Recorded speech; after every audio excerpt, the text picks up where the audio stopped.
1. 부상의 종류와 스포츠상의 예방법에 대해 설명하시오. 부상의 종류에는 경련, 좌상, 건염, 인대염좌, 연골 손상, 요통 등이 있습니다. 예방법으로는 준비운동을 충분히 하고 근육 강화 훈련을 하며 정리운동을 철저히 합니다. 적절한 휴식 시간을 갖습니다. 준비운동과 정리운동을 철저히 합니다. 같은 부위를 반복적으로 사용할 경우 과도한 훈련을 삼갑니다. 획일적인 연습 방법을 지향합니다. 연습 방법의 관리를 철저히 합니다. 과도한 긴장을 이완해줍니다. 적절한 회복 시간을 갖습니다. 연습과 경기 시에 발생할 수 있는 사고에 대한 일반 지식을 가능한 많이 습득하고 있어야 합니다. 경기 도중 스스로 몸을 보호하는 기술을 연마해야 합니다.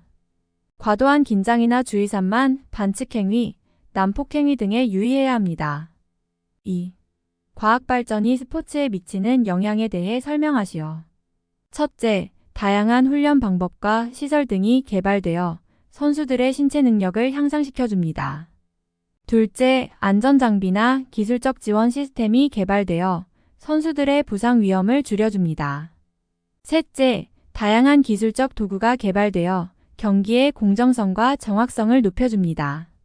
마지막으로 다양한 기술적 요소가 도입되어 스포츠 관람자의 즐거움을 높여줍니다. 이러한 과학기술의 발전은 스포츠 산업의 성장을 가속화시켜줍니다. 3. 기술 습득 3단계에 대해 설명하시오. 기술 습득의 3단계는 인지 단계, 연합 단계, 자동화 단계입니다. 인지 단계는 새로운 기술에 대해 배우고 이해하는 단계입니다. 연합 단계는 새로운 기술을 실제로 연습하고 적용해보는 단계입니다. 자동화 단계는 새로운 기술을 습득해 일상적으로 사용할 수 있는 단계입니다. 4. 분습법과 전습법에 대해 설명하시오. 분습법은 운동기술을 몇 개의 하위 단위로 나누어 학습하는 방법입니다. 전습법은 학습자가 운동기술 과제를 한꺼번에 전체적으로 학습하는 방법입니다. 지도수단에 대해 설명하시오.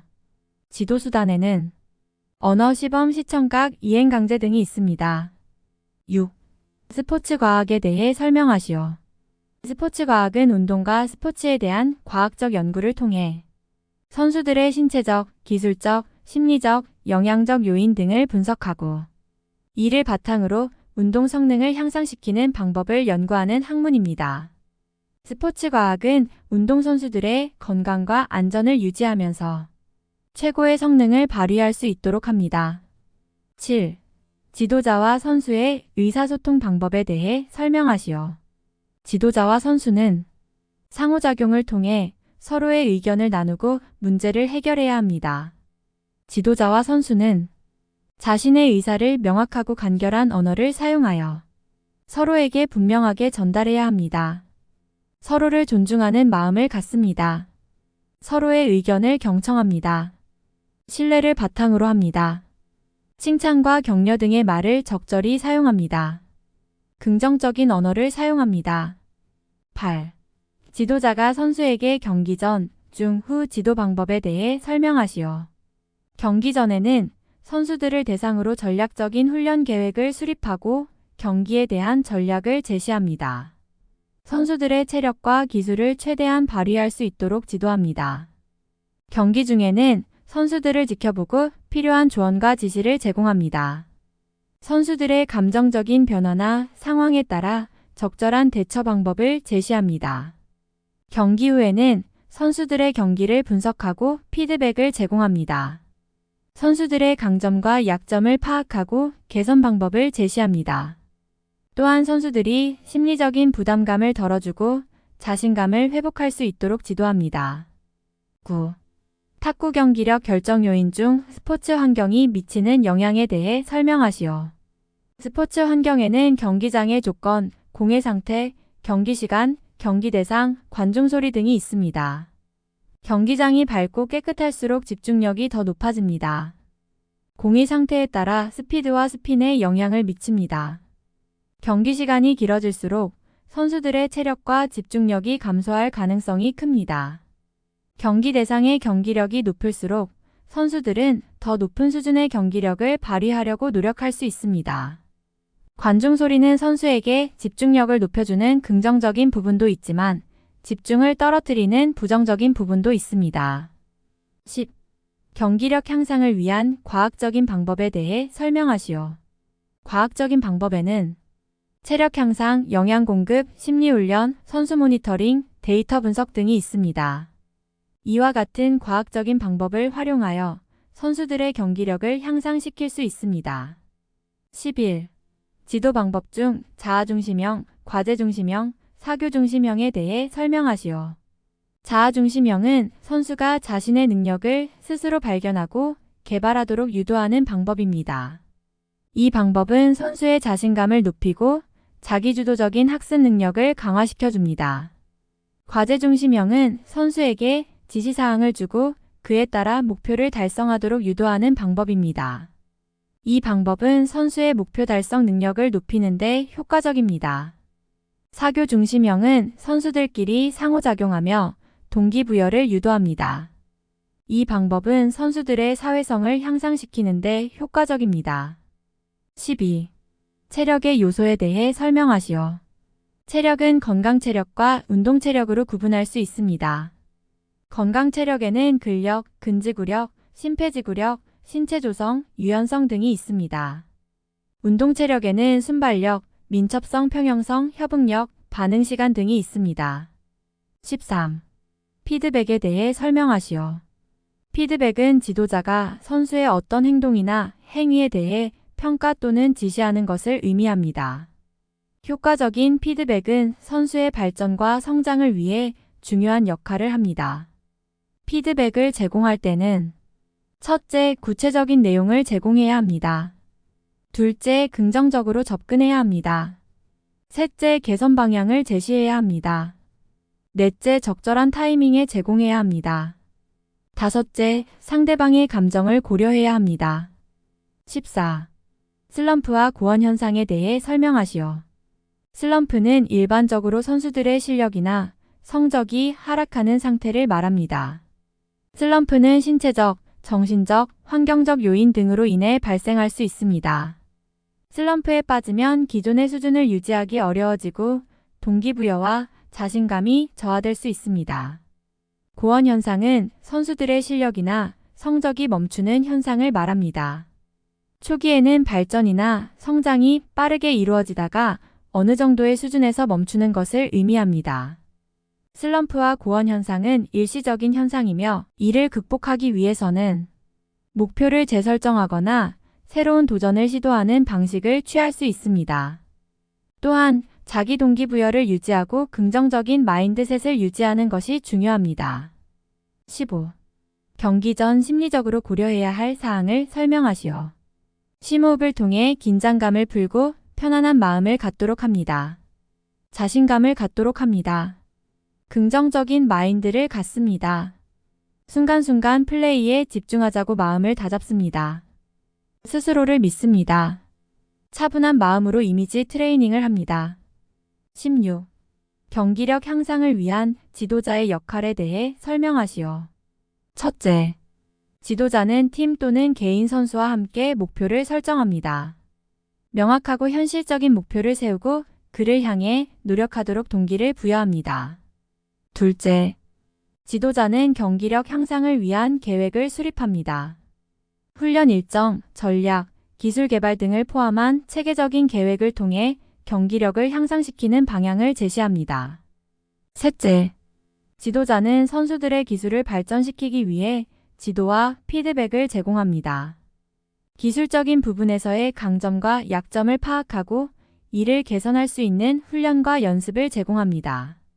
넷째, 지도자는 선수들의 심리적인 지원을 해줍니다. 선수들의 심리적인 상태를 지속적으로 관찰하고 필요한 경우에는 심리 상담이나 멘탈 훈련도 제공할 수 있습니다. 다섯째, 지도자는 팀 내 조직과 협업을 지원합니다. 팀원들 간의 원활한 소통과 협력을 도모하고 팀 문제를 해결하고자 적극적으로 노력합니다. 여섯째, 지도자는 선수들에게 동기를 부여하고 열정과 의욕을 유지할 수 있도록 지원합니다. 선수들의 개인적인 성장과 성취를 인정하고 격려함으로써 동기를 유지시킬 수 있습니다. 17. 생활체육 프로그램 기획단 개설계법에 대해 설명하시오. 먼저 프로그램 기획에 대한 철학과 목적을 정확하게 이해해야 합니다. 참가자의 욕구를 반영하는 절차를 거쳐야 합니다. 프로그램의 목적과 목표를 설정합니다. 프로그램을 계획하고 실행합니다. 마지막으로 프로그램을 평가합니다. 18. 프로그램 계획의 원리 5가지를 설명하시오. 프로그램 계획의 원리에는 평등성, 창조성, 다양성, 욕구 반영성, 효율성 등이 있습니다. 평등성은 프로그램 참가 기회는 모든 사람에게 균등하게 제공되어야 한다는 것입니다. 창조성은 창조적인 신체활동 기회를 제공해야 한다는 것입니다. 다양성은 다양한 형태로 제공되어야 한다는 것입니다. 욕구 반영성은 개인적 사회적 욕구가 반영되어야 한다는 것입니다. 효율성은 관련 시설을 효율적으로 이용하도록 해야 한다는 것입니다. 그 외에도 전문성, 홍보성, 평가성, 보완성 등이 있습니다. 19. 생활체육 지도 원리 3가지 이상 설명하시오. 지도 원리에는 평가성, 창조성, 개별성, 전달성, 목적성, 자발성 등이 있습니다. 평가성은 지도 방법에 효과가 있었는지 스스로 평가하는 것입니다. 창조성은 과학적이고 체계적인 방법으로 효율적으로 지도하는 것입니다. 개별성은 참가자의 욕구와 개인차를 고려해서 지도하는 것입니다. 전달성은 다양하고 정확한 정보를 제공하는 것입니다. 목적성은 철학적 기초에 근거해서 지도하는 것입니다. 자발성은 참가자들이 자발적으로 참가하도록 유도하는 것입니다. 20. 생활체육 지도 목표 5가지 이상 설명하시오. 민주적 생활 태도를 지향합니다. 자율적으로 참여하도록 합니다. 건전한 여가 생활을 누리도록 합니다. 건강과 체력을 증진시킵니다. 공동체 의식을 증진시킵니다. 조화로운 신체적, 정신적, 사회적 발달을 꾀합니다. 21. 지도자가 유의할 점에 대해 설명하시오. 시간을 잘 지켜야 합니다. 복장에 유의해야 합니다. 훈련 계획표를 지참해야 합니다. 칭찬과 질책을 적절히 분배해야 합니다. 긍정적인 언어를 사용합니다. 모든 선수들에게 평등하게 대해야 합니다. 참가자들의 특성을 파악해야 합니다. 공정해야 합니다. 22. 생활체육 지도자의 기능 5가지 이상 설명하시오. 목표를 확인하고 제시합니다. 목표 달성을 위한 방법과 절차를 개발합니다. 동료의식을 강화합니다. 동기를 유발합니다. 달성도를 평가합니다. 성취도를 제고합니다. 23. 생활체육 지도자의 자질에 대해 설명하시오. 지도자는 의사 전달 능력이 있어야 합니다. 사명감이 투철해야 합니다. 강인한 성격을 가져야 합니다. 도덕적 품성이 있어야 합니다. 칭찬을 적절히 해야 합니다. 공정해야 합니다. 존중, 책임, 신뢰, 도덕. 칭찬, 공정, 열정, 사랑, 노력, 격려, 품성, 경청, 정직, 목표, 희생, 공감, 배려, 이해 등등의 좋은 단어를 써서 말하자. 24. 생활체육 지도자 역할 5가지 이상 설명하시오. 운동 기능을 전수합니다. 효율적인 지도 기법을 개발합니다. 체력 진단과 운동 처방을 합니다. 안전사고를 예방합니다. 시설을 운영 관리합니다. 생활체육 프로그램을 개발합니다. 활동 내용을 기록하고 관리합니다. 25. 근대 탁구가 생겨난 배경을 설명하시오. 근대 탁구의 시작은 영국의 제임스 깁이 고안한 셀룰로이드 공이 사용된 것부터입니다. 송아지 가죽으로 덧댄 라켓으로 이 공을 칠 때 나는 소리에 착안해 핑퐁이라 불리었습니다. 후에 테이블 테니스라는 정식 명칭으로 바뀌면서 전 유럽으로 보급되었습니다. 1902년 처음으로 영국의 탁구협회가 창설되었고 1927년 런던에서 유럽 선수권 대회가 개최되면서 근대 탁구의 역사가 시작되었습니다. 26. 우리나라의 탁구 도입 시기를 설명하시오. 1924년 경성일 일신문사에서 주최한 핑퐁 경기 대회를 한국 탁구의 효시로 보고 있습니다. 1927년 조선신궁경기대회에서 핑퐁이 경기 종목으로 채택되었습니다. 우리 손으로 열린 첫 대회는 YMCA 체육관에서 열린 조선탁구대회입니다. 1945년 조선탁구협회가 발족되었고 1947년 대한탁구협회로 개칭하여 전국종합탁구선수권대회가 개최되었습니다. 27. 우리나라 탁구가 처음으로 출전한 국제대회, 세계대회, 최초로 정상에 올랐던 대회를 설명하시오. 국제대회 첫 출전은 1952년 아시아 탁구선수권대회입니다. 세계대회 첫 출전은 1956년 동경 세계탁구선수권대회입니다. 최초로 세계 정상에 올랐던 대회는 1973년 사라예보 세계탁구선수권대회입니다. 이혜리사, 정현숙, 박미라 여자단체팀이 우승하였습니다. 28. 생활체육의 정의를 설명하시오. 생활체육이란 일반인들의 건강과 복지 증진, 여가 선용을 위해서 자발적으로 참여하는 범국민적인 사회운동입니다. 29. 생활체육 필요성 3가지 이상 설명하시오. 적절한 신체활동을 통해 건강을 증진시킵니다. 스트레스를 해소해줍니다. 여가 선용에 도움이 됩니다. 공동체 의식을 키워주고 원만한 사회생활에 도움이 됩니다. 30. 생활체육 기능을 생리적, 심리적, 사회적 측면으로 구분하여 설명하시오. 생리적 기능으로는 적절한 신체활동을 통해 신체 건강을 증진시킵니다.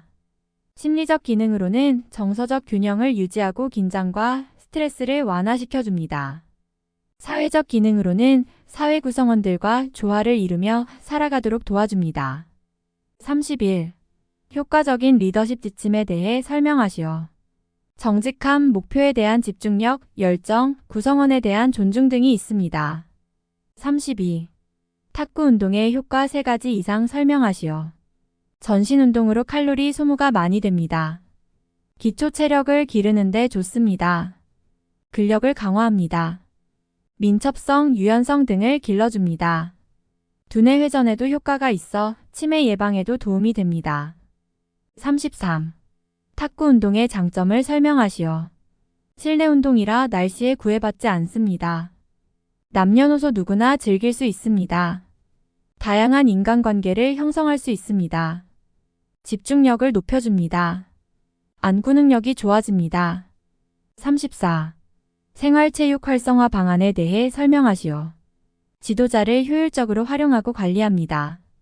다양한 프로그램을 개발하고 보급합니다. 시설을 개방하고 확충합니다. 동호인 조직을 활성화합니다. 홍보와 서비스를 선진화해야 합니다. 35. 생활체육 프로그램 계획 시 포함되어야 하는 요소 5가지 이상 설명하시오.